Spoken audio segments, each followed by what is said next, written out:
You are listening to the ReRACEables podcast.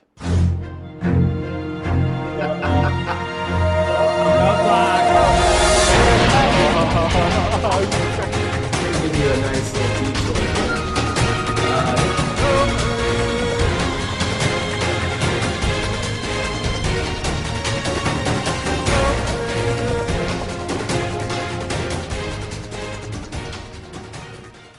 Welcome back, ladies and gentlemen, to the ReRACEables podcast for episode number 70. The crew is all here. What's up, Josh? What's up, Nicole? Hello. How's it going? We just watched the penultimate episode. Everybody loves to say penultimate. The penultimate episode of season 35 of The Amazing Race. And folks, we have our final three, which means we had to eliminate at this point one team. Only one team can finish fourth because three teams can only go on. And that one team is Steve and Anna Leigh. Texas Heat, our by far lowest ranked team. Nicole had them 13th. Josh and I had them 12th. We sweated that out. We were wrong. We were wrong, yes. But in the end, they missed the final, finishing in fourth. Thoughts, Josh? Steve and Anna Leigh eliminated. I'm sad to see them go. I do think they should have been eliminated a little bit earlier. But you know what? I have to give it up for Anna Leigh. She is probably the MVP of the season, even though she's been eliminated. I was just thinking, if she wasn't racing with Steve, if Anna Leigh was literally by herself, she might win this race. She is leading Steve, telling him what to do the entire way, carrying his bags. I just couldn't even get over. Like, come on, Dad. Oh, don't forget the keys to the car. Like, this Anna Leigh has it all, and she really ran a hell of a race. She has my MVP for the entire season. It's interesting that she gets on the race because she has this relationship with her dad, because of the dynamic of a father-daughter, all the things we've talked about before about them. But in the end, you're right. Like, that's probably what held her back. Yes, there's ways that Steve ultimately catapulted them forward. He carried them through in probably ways we don't see. But in the end, Anna Leigh and a partner like a Corey, put her with another thoroughbred. Yikes. Yeah. Watch out. Yeah, totally. Do we feel that she gave up towards the end? I think she did. And I'll tell you why. Panicked Anna Leigh is the Anna Leigh who still feels she has a chance. The Anna Leigh who is yelling at her dad, come on, Dad, let's go. Pump it, Terry. Desperate, okay? Yeah. Towards the end, we didn't see any of that. Hmm. She knew, that's it, we're done. So there was no yelling. They were just there for the ride to complete it, and that was it. Like, as viewers, are we satisfied? Does that satisfy us? Does that feel right for them as the way they lose? It's always more exciting seeing a team lose in like a foot race or something like that. But editing always plays with the viewer's experience. And I think in this case, they made it look like it was somewhat close. Although, like, we knew once we saw the mustachios show up, it was like not a surprise. Like, oh yeah, of course they got third. So anticlimactic. Okay. I don't think that Steve and Anna Leigh gave up, especially Anna Leigh. I think Steve probably gave up. But I think we saw the ending. Anna Leigh was hysterical crying. I feel like if she would have given up, she would have taken the high road and she would have been like, we played a great race. We are done and whatnot. But the fact that she still had so much energy and so much emotion in her, I think she was tired. And I hate to say it, but we saw in the beginning of the episode, she did have some feisty attitude to her. And Steve was like, Anna Leigh, don't do this again. And that kind of put her down. And I think that goes back to this aspect of communication and how important communication is to stay in this race. And I honestly think that they broke down in their communication, and we talked about earlier in the pod how they would listen to each other and they would say, Dad, I can't do this, you do this. Or they pushed each other to make each other better. And what we saw in this episode was kind of some combativeness in not a good way. And I think that that's what led to their demise. I also will say they played a sloppy game this whole entire race. And I think that they made it as far as they could with the sloppy game that they were playing. They're not going to win. But Josh, their demise this episode was not due to their communication. Their demise was because of the roadblock count. Well, the roadblock count, but also a sloppy game. Yeah, right. Yeah. So that is part of the sloppy game. Their lack of a strategy there. And they never did. Even they followed John and Greg, right? Like they really didn't play a good game. And what it really comes down to is they made it to the final four. And you know what? When you're playing a sloppy game against all of these freaking great competitors who are literally choosing people because they're the same height at Riverdancing, are you kidding me? I love the strategy. But Steve and Annalee were not even there. He's wearing his flip-flops that held him up in the water. Like, come on, dude. Come on. Soaking wet neon green shoes at Riverdance. They made it as far as they were going to make it with the game that they were playing. And you know what? They should have been out a bit earlier, but it was fun to watch them. Thanks for playing. We'll see you on next week's podcast, Steve and Annalee. Shout out Steve and Annalee. Hope to have them on. I want to piggyback off what you're saying, Josh, because I agree. Their sloppy game, finally they got exposed. Yeah. And I think we've said this pretty consistently throughout this season and covering it here on the ReRACEables, that there hasn't been many physical challenges, physical tasks, physical roadblocks, the physicality / athleticism piece.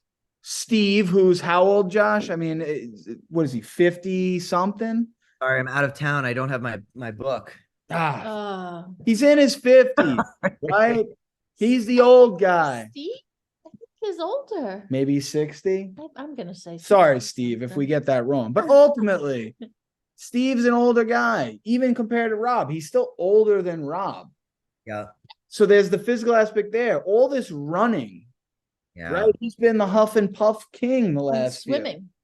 Right. Swimming, polar plunges. I said to Tom, I really hope he doesn't have like a heart attack here when he was struggling in that water. Showing the lifeguard. Oh. He's doing the I'm dead tired backstroke with his neon green shoes that he had to take off that he some reason even put on to go in the water.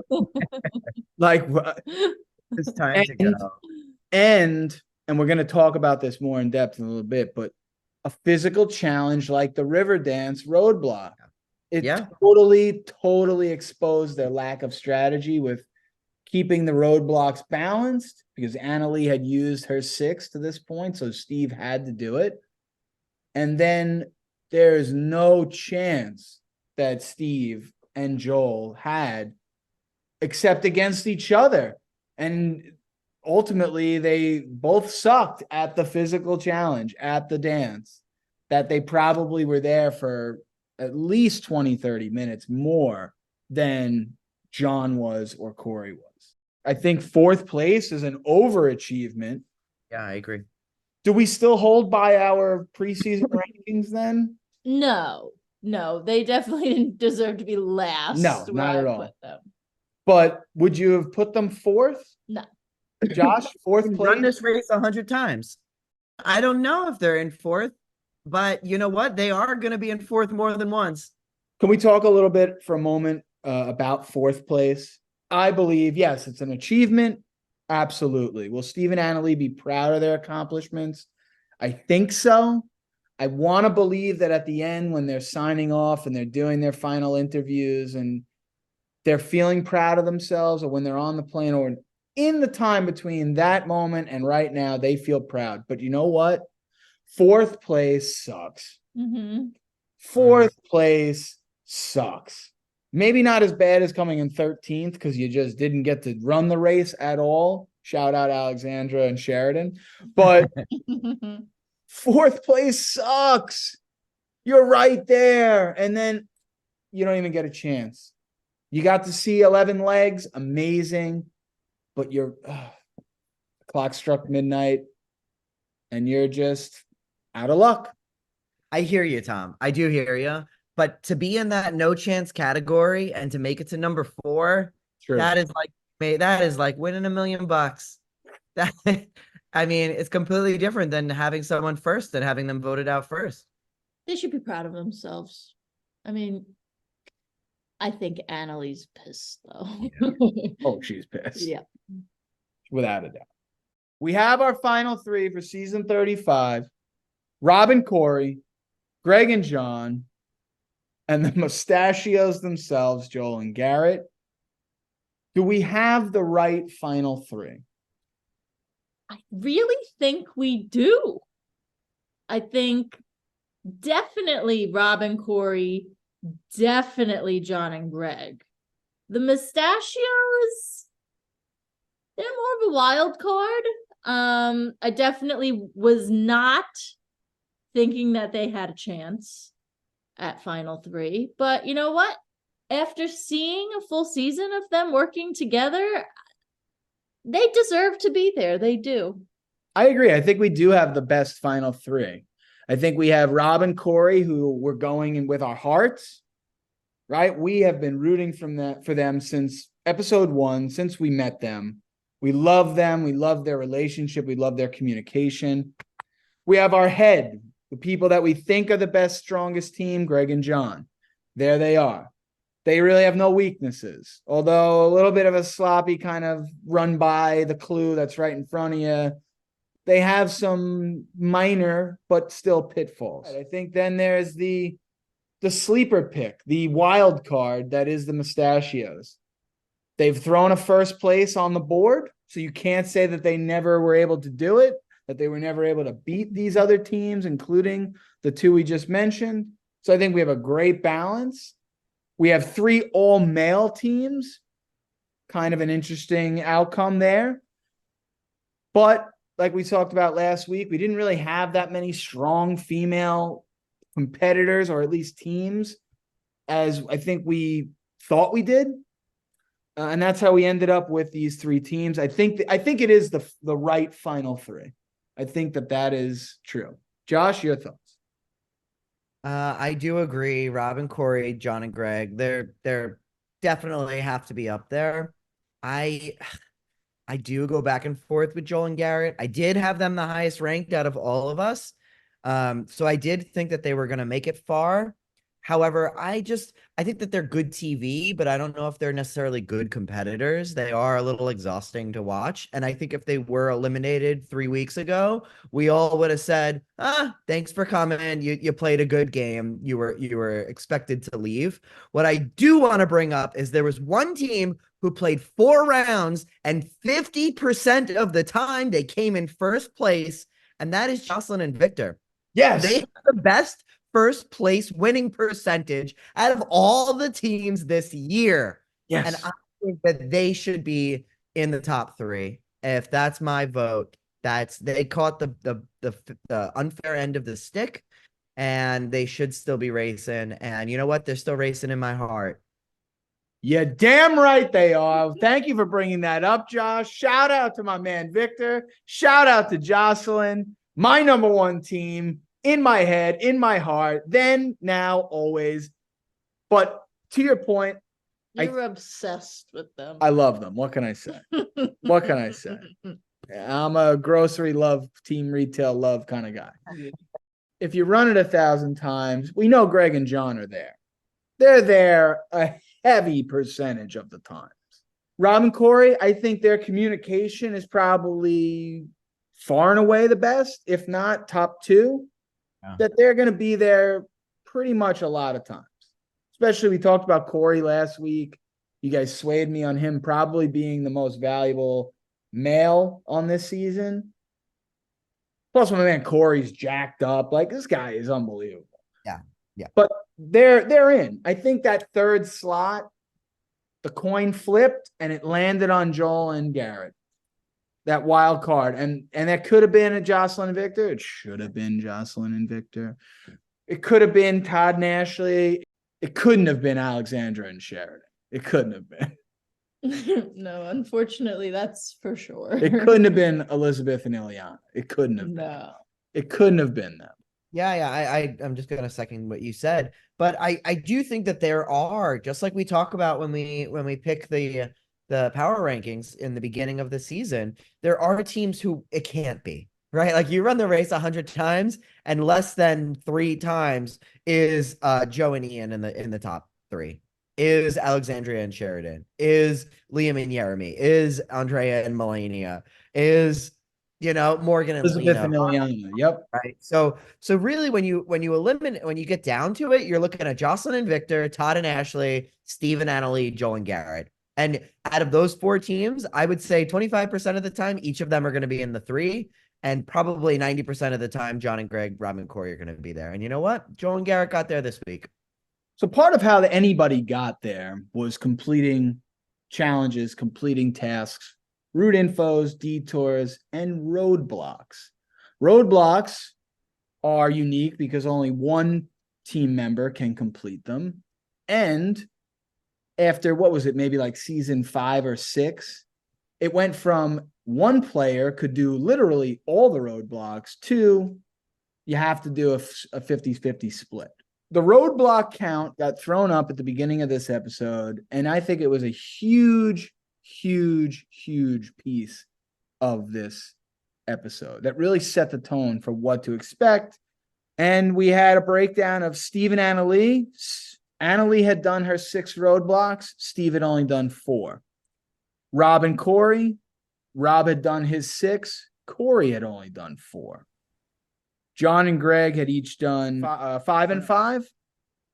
And Joel and Garrett, we didn't get a count on. But ultimately, the roadblock count came down to the differences between Steve and Annalie not having a strategy, or the strategy that Annalie was going to do as many as they could, versus Rob and Corey, who front-loaded Rob doing roadblocks so that Corey could do the ones in the end.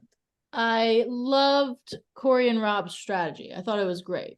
They know where their strengths lie, and most of the time that lies in Corey's hands. And so they were smart to leave those for the end.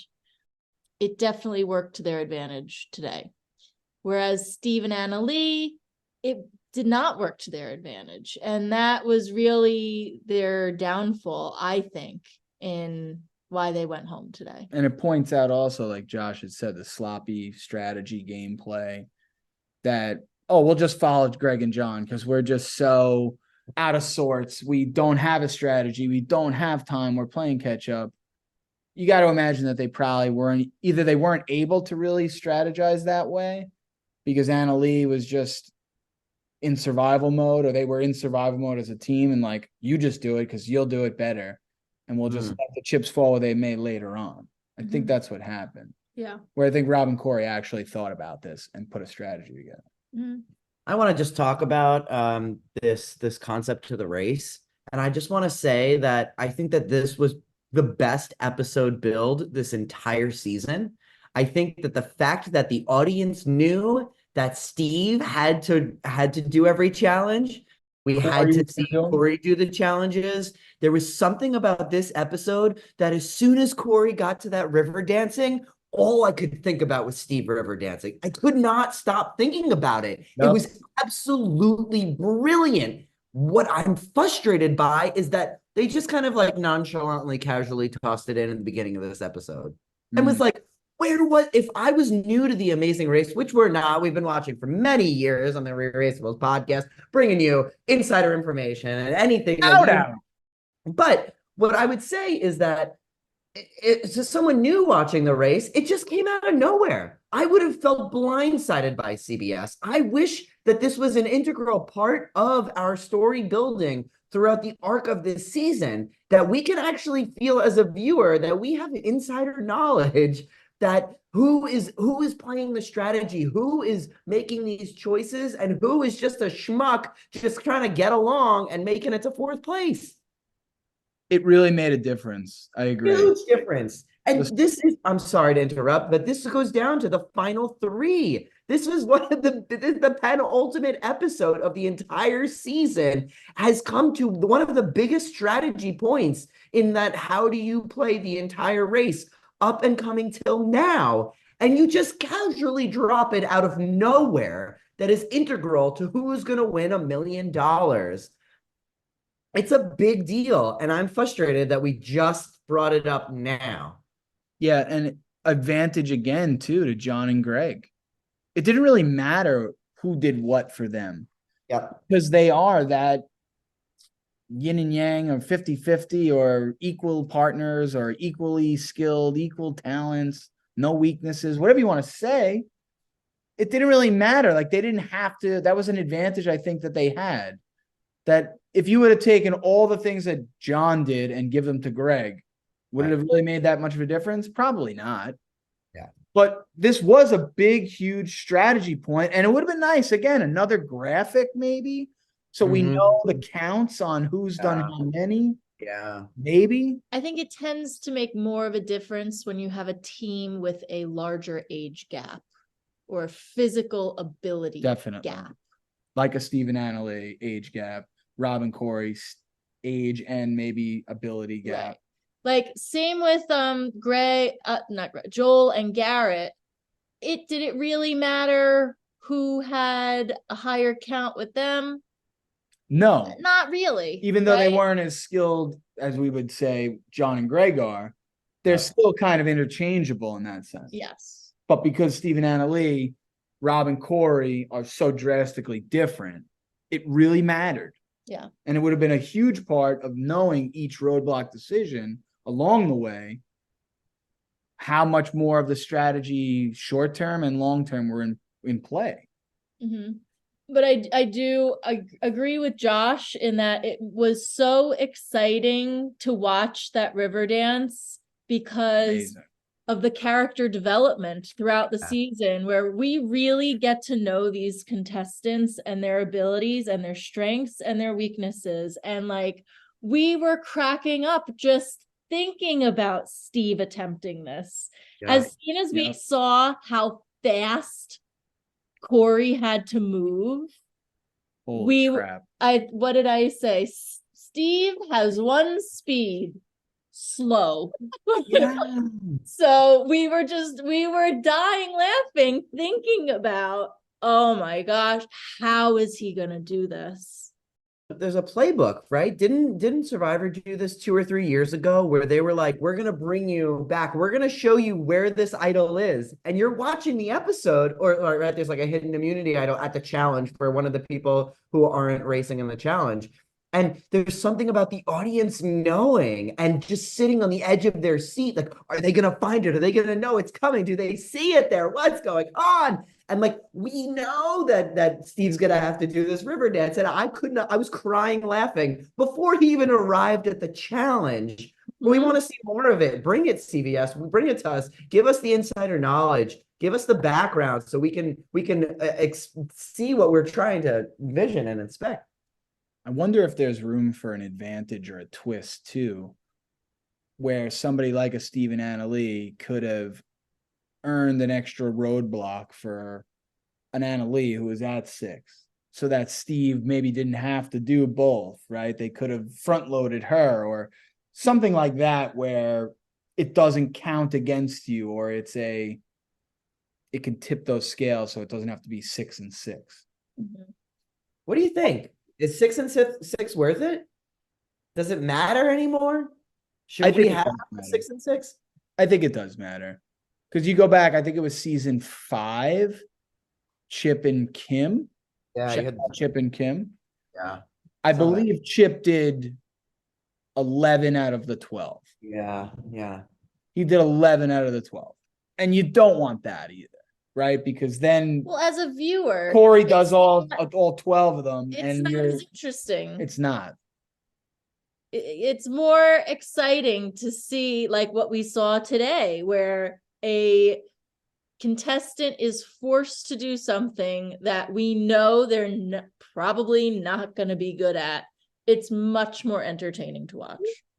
As well as something like in Slovenia when they had to go on the glider and Rob went up and did that one.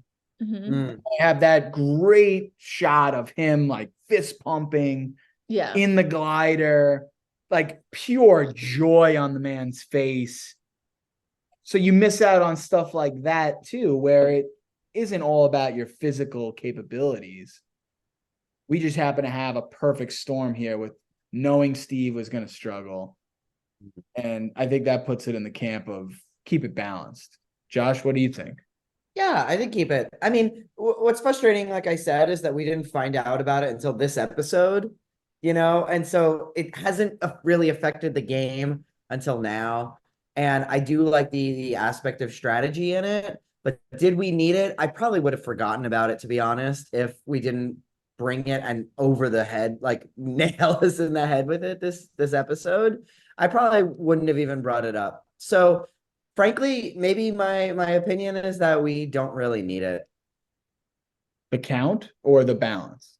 The balance. I mean, as long as there is like some sort of close semblance, I don't think you could do all of them. But you know what? If Anna Leigh did the challenge this week, I wouldn't have been like, well, did Steve do 6 too? Like it's just not part of really the game that we're watching nowadays, right? We're watching a game that's about travel, that's about adventure, that's about excitement, and about visiting new cities.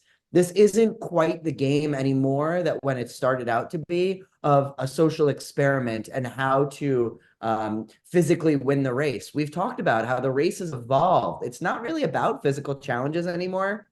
And there is a sense of if the challenges aren't physical, then anyone can do it. And at that point, like, does it matter if Steve or Anna Leigh did it? It doesn't really matter if in actuality, both contestants could have done it.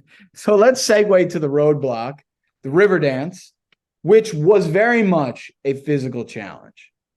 Yes, Riverdance. I enjoyed it so thoroughly. It didn't feel like it was too far out of reach that somebody was going to be there for 24 hours doing this, but it felt like it was just hard enough that you did need to compete and you did need to keep up. And it was really, really exciting to watch them, knowing, I think what was also nice is that you had your constant, right? Like you had the people around them and what you had to keep up to. And in a straight, perfect line, you watch the contestants try to keep up to the others. So that constant of that knowing what it should be was really helpful. I wrote down a few things. I thought strategy actually played a role in this, which is not something I would have thought. But somebody like Corey comes into this challenge and goes, who's most excited to be here? And one person pops up and raises their hand and he says, you are the person that's going to teach me because you're going to bring the energy. You have the highest energy and you're going to bring it and you're going to show me how to do this. And it's going to be great. And I thought that was really brilliant. John and Greg went into it a different route and they said, who is the person that is nearest to my height? Because I can mimic somebody who's going to have the same size step as that person. Another moment where I had to stop and take a breath because I was overwhelmed at how brilliant this was. This is what gets me going, folks. I really enjoyed Men in Heels, right? Watching Corey Fluster right after he took a step back and he was like, whoa, I've never worn heels before. Thank you, CBS. Put more Men in Heels. I just thought the anticipation, the buildup was brilliant. I mean, I said that before, but about that. And then the last thing that I have to say, which is probably not the last thing, but what can't John and Greg do? Of course, he played 100 different freaking instruments. He comes in, knocks out the challenge in 2 tries, coming from the back of the pact to the second in the pact. I'm just what they are so impressive. I agree with everything you just said, but I mean, I was on the edge of my seat laughing hysterically through the entire segment. It was so entertaining. And I love from the outfits, the Mhm. shimmery shirts that they're Yes. all sweating through, Amazing. the heels, like you said, the teachers. Yeah. Oh, could they have found better teachers? So nice, so patient, so understanding, supportive, so encouraging. Oh my gosh, they were fantastic. Loved the little romance between Corey and his teacher. She was hot. Loved that. Yeah. I'm glad he acknowledged it. Shout out Corey. And just like, again, watching these men trying to keep up and do this footwork. Unbelievable. It was just such good television. And then the expert is the producer. Executive producer. I love that they had him as our expert. Oh. And he was great. It was just, yeah. And I understand that they couldn't judge them so strictly. Like, we couldn't expect them to nail every move. But towards the end, we saw that it was like, they just want you to nail that hit that last note, strike that pose. Look out into the audience. Yes. And turn the shoulder. It was amazing how many tries the guys needed just to hit that last mark. It was great. Like, one of my favorite roadblocks. And I was thinking, was this better than Donald Where's My Choosers? Shout out Arun. Shout out Arun. It is not. No. It still is not as good as Donald Where's My Choosers, which we watched on repeat when that episode came out. Which we'll probably have to watch. It's on my Instagram at Tribal Council Blog. Go watch the video. I made a whole video of it. It's beyond amazing. Yeah. But this, you know what? This was a close second in terms of choreography challenges. This was my favorite challenge of the whole season. It's not like a football game or a basketball or some soccer. Even the hurling, that was kind of like an afterthought later in the episode, the second roadblock. Dull, whatever. Fun, nice to learn about it. Love that they were in the stadium. But give me the theater. Give me Riverdance just in general. Give me a dance challenge, because a dance challenge can expose people. It can expose you. On the one hand, like Josh laid out with Corey and his strategy, John and his strategy. That's why those guys are the MVPs of the season. They have no weaknesses. Like, they're amazing. Forget it. Those guys are rock stars.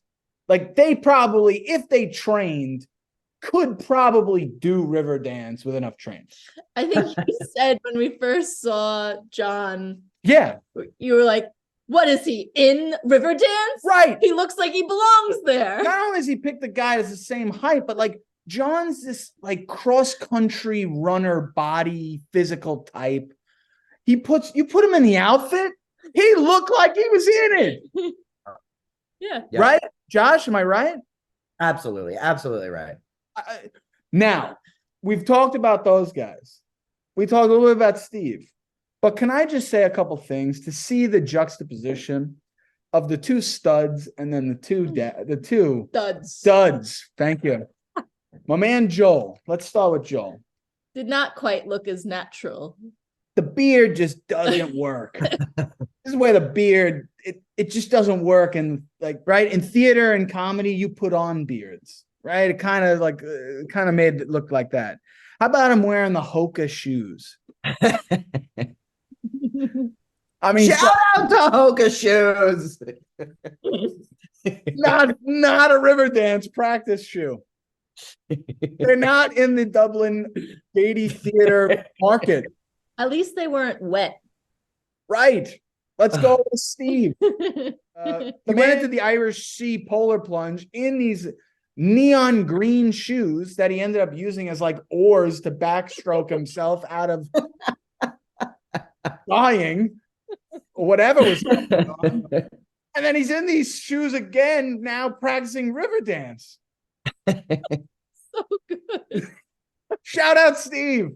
We love you, Steve. We love that you had these neon shoes. We Do you love that think- you're in wet sneakers practicing Riverdance. Do you think Unbelievable. he still has the shoes? Without a doubt. Without a doubt.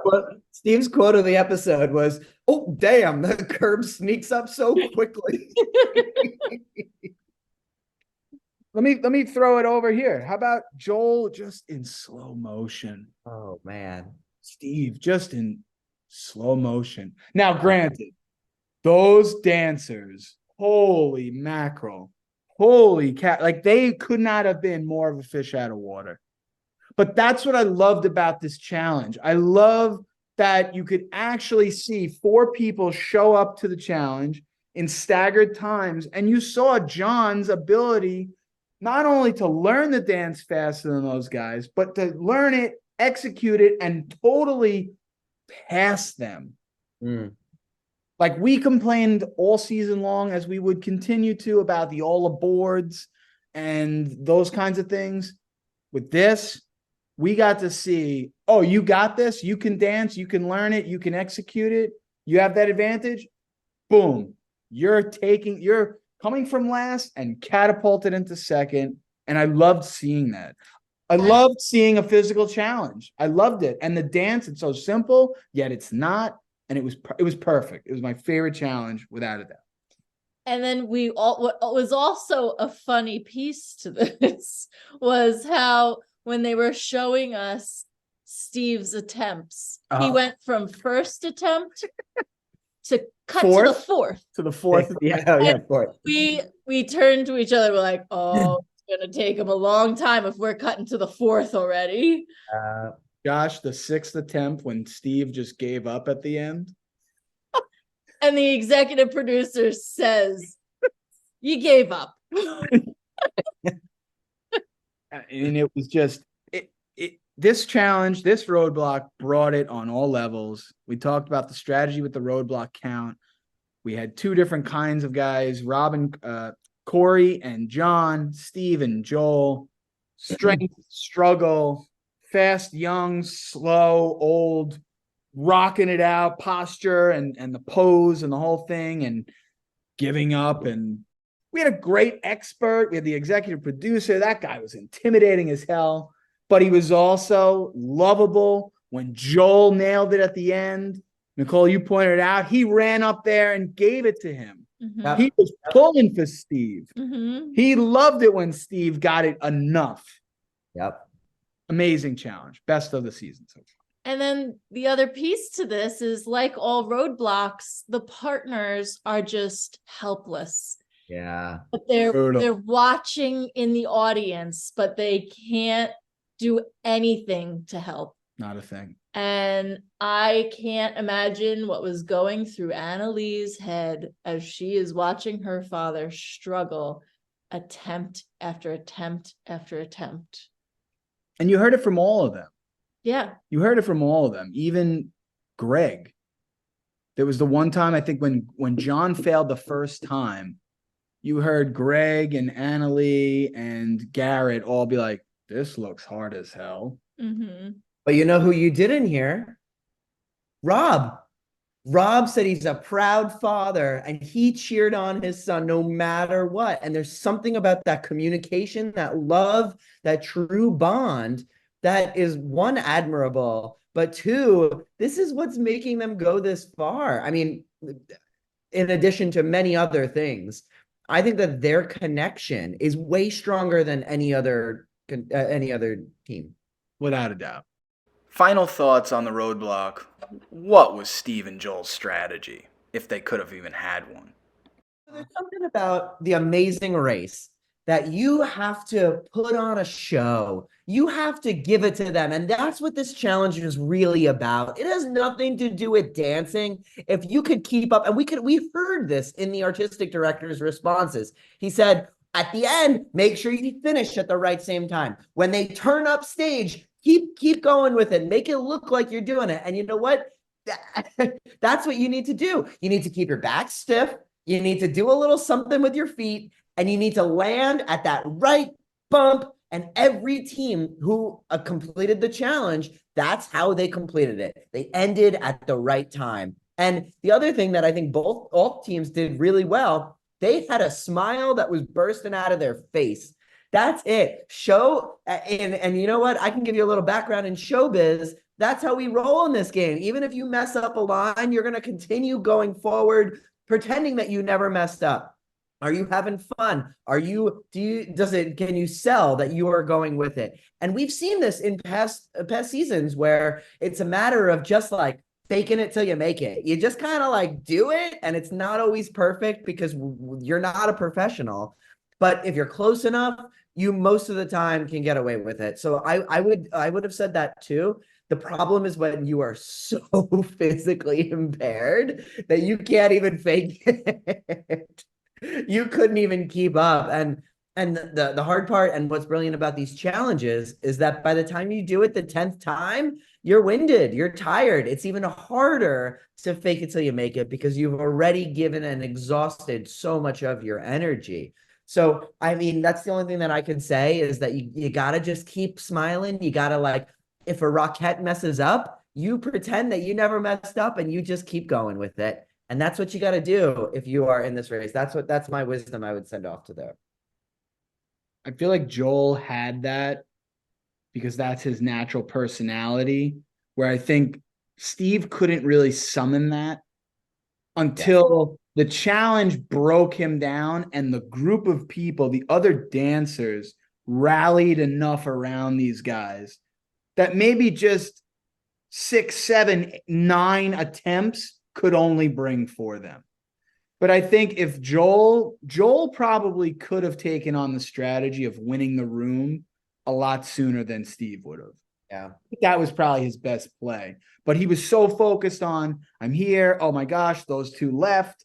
I'm losing. It's final 3 is on the line. I got to nail these dance moves versus I just got to win the room and sell it. Yeah. I think if he would have been able to do that a little bit more, and especially that end point, because he wasn't hitting that. Neither of them were. Correct. God, so hard because it just, they don't have this gene. They don't have it. No. They don't have it. And if you don't have it in this, you are exposed. I want to bring up what a game changer this challenge was, right? Because Joel and Garrett, they got there, I believe, second, and they finished last. Steve and Leigh were last and they came in third. And John and Greg were at the bottom of the pack and swept the competition and got out super, super quickly. Moving forward through the episode, though, one thing that I noted was that Steve and Annalee fell to the back again. After coming in the back, they fell to the back after leaving closer to the front. And that you can only make a mistake once, especially where you are now. And if you are multiple times falling behind, you deserve to lose at this late in the game. Yeah, there's no room for error. Yeah. The margin for error is so small. And I think, again, going back to us talking about a little bit of their sloppy gameplay, strategy play, which we've touched on already, but their navigation skills, aka their communication skills, again, with only 4 teams, you can't hide anywhere. You can't really just not come in last because you can beat one team. Like, no, you gotta try to win this damn thing. And if you're not pitching a perfect game, if you're not bringing your A game, it ain't happening for you. Because Rob and Corey, they brought an A game to this leg of the race. Their strategy to this point has paid off. Corey is doing both roadblocks. Huge advantage. You just can't have those mistakes, especially when, again, they're going to throw out a physical challenge with dancing. I wouldn't be surprised if in the finale there's some sort of musical component again, kind of like I think we saw last season where they had to play the Tom Hanks and Big Step on It piano to play the theme song, stuff like that is going to expose you. And I think they sit on it until the end. or till it's well into the race, and boom, they hit you with it, and it's like a ton of bricks. And if you're not ready for it, you will get exposed. And that's what happened, I think, in this episode. I'm excited to see Joel and Garrett's book. Remember they left that book behind a few weeks ago about all of the challenges that they've competed in. And they were like, we have to go back to get the book. And they went and got the book. And I'm excited to see next week, now that they are in the final 3, does this book come back? Does this book that was a list of all the challenges show them their path to victory? Do Joel and Garrett win the season 35 amazing race? Prediction time. Who you got?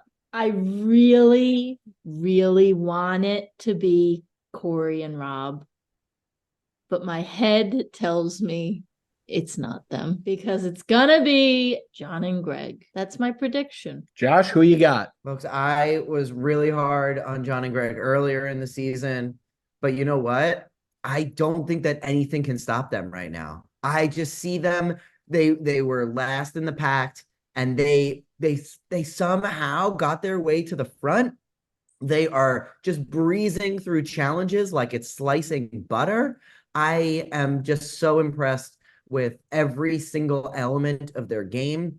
And I just don't think that Rob and Corey are going to be able to overcome the athleticism, the smarts, the understanding and awareness that John and Greg bring. I love a favorite. I have to admit that. I love a favorite, and John and Greg to me are the favorite. But I'm going to go with my heart. I'm going to go with Rob and Corey. I'm going to predict that they win. I can just picture this amazing, amazing ending to an amazing, amazing father and son story that we've learned from the very first 1-minute Instagram introduction to them, through the first episode, through 11 legs, through a final leg. Rob and Corey. That's my prediction. Before we cross the finish line, we want to finish out with a little bit of a grab bag hot take. Josh, are you ready?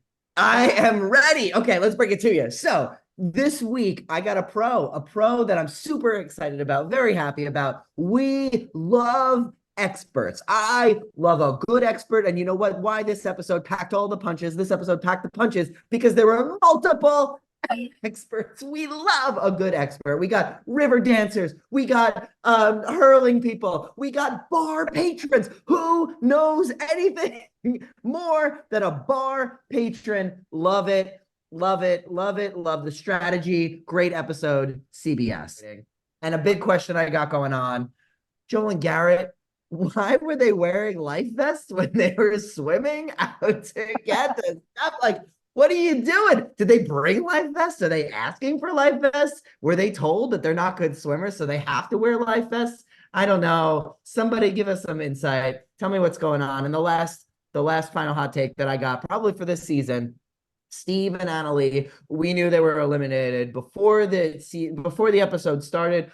How did I know that? They were interviewing during the next day, and I could see that from the first time we cut to them about 10 minutes into the episode. Poor editing, CBS, for a great build in an episode. You gave it away. They had already given up. They had already accepted defeat, and they were talking about their things the next day. And I could tell there was no suspense in the episode for who was going to get eliminated. There was total suspense. And the only thing that I couldn't think about was watching Steve in the Riverdance.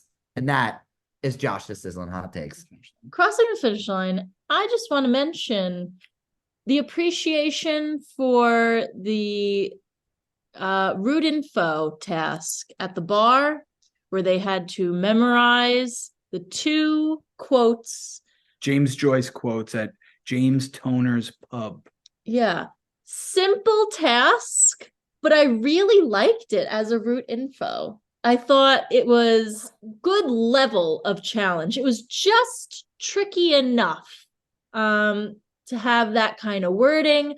I was excited to see, how is Rob going to navigate this? How are they going to judge him? Do they have a interpreter on staff as an expert, not an expert, but as a judge, making sure that he is performing his end of the bargain accurately. And it was nice that they were able to judge it and he was able to perform it in his language.